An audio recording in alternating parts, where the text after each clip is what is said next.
This video is going to show you how to get the most out of your asthma puffers. So for demonstration, we're going to pick this one here, which is an asthmol.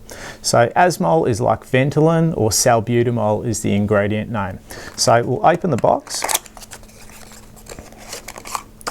And a blue inhaler, as we know, is a reliever. So this is one that helps you breathe better.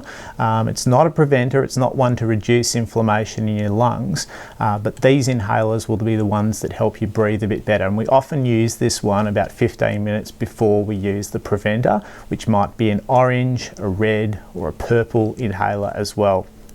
So, the reason why we've got a couple of things next door to here, which is a Breathatex spacer and a mask, is that sometimes when we use these inhalers, the technique is a little tricky. So the best technique of using these inhalers on their own is firstly to shake them well, take the blue cap off, just take some nice deep breaths, and you need to then bring the mouthpiece like shown, and you just breathe through it normally just to get used to it. Now the trick is, and this is where it can be troublesome, is to actually time the release of this canister with a deep breath in. Not a shallow one, but just a nice deep breath in. Now, because this has real medicine in it, and I'm not an asthmatic, I'm not going to do that right now. But often what will happen when you use this inhaler is you might taste the medicine at the back of your throat. Now what that means is that some of the powder that comes out through this canister is hitting the back of your throat and not getting into your lungs, which means that you're orally absorbing it. Now sometimes that can show up with having a bit of shaky hands, a bit of a racy heart rate, and that's what salbutamol does when it's absorbed orally. So to help you get the most of this medicine into your lungs, which is where it's going to give you the biggest relief and allow you to breathe better, we've got these two devices. Now the mask would only be used for a young child who can't put their mouth around a mouthpiece. But I'll go through the spacer first. So this is the Breathatex, it's the one we recommend. Suitable for all ages, and it's also highly recommended by the Australian Asthma Council as well. So when you open it, it's inside a bag. So I'm going to rip that open.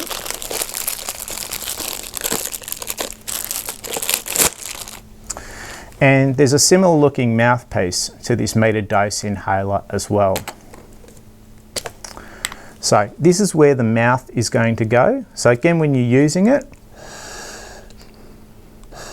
nice deep breaths as well. Just get familiar with it. If you're using this for one of your children, I'd recommend just giving these to them just to play with beforehand. We don't want them to make it feel uncomfortable and feel uneasy. We just want them to play with them and know that this medicine's obviously going to help them breathe a little better, so they can just have a little bit of a play with it.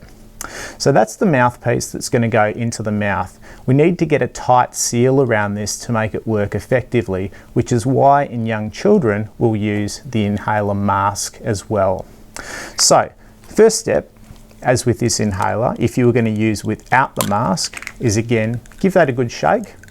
Make sure the inhaler fits inside here snugly, and that, as you can see, will then form the device there as well. Now we might want to turn that around just so we can line it up.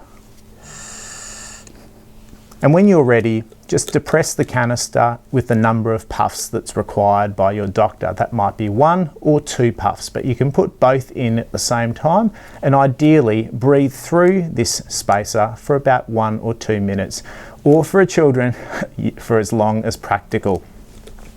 Now, if we introduce the mask, and I'll open this now,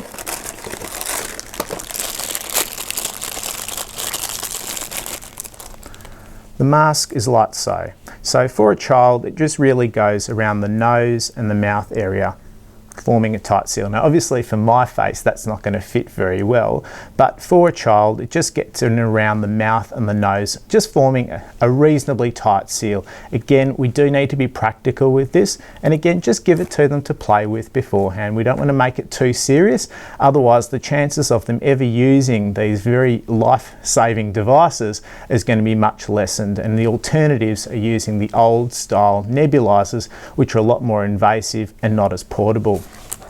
So the mask just fits around the mouthpiece, like so.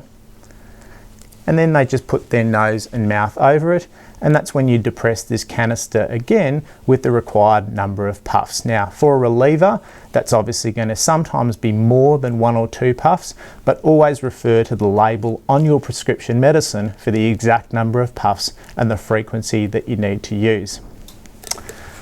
As always, drop a comment just underneath this video if you have any questions, or head across to our website at www.scripts4u.com.au and also our Facebook page as well.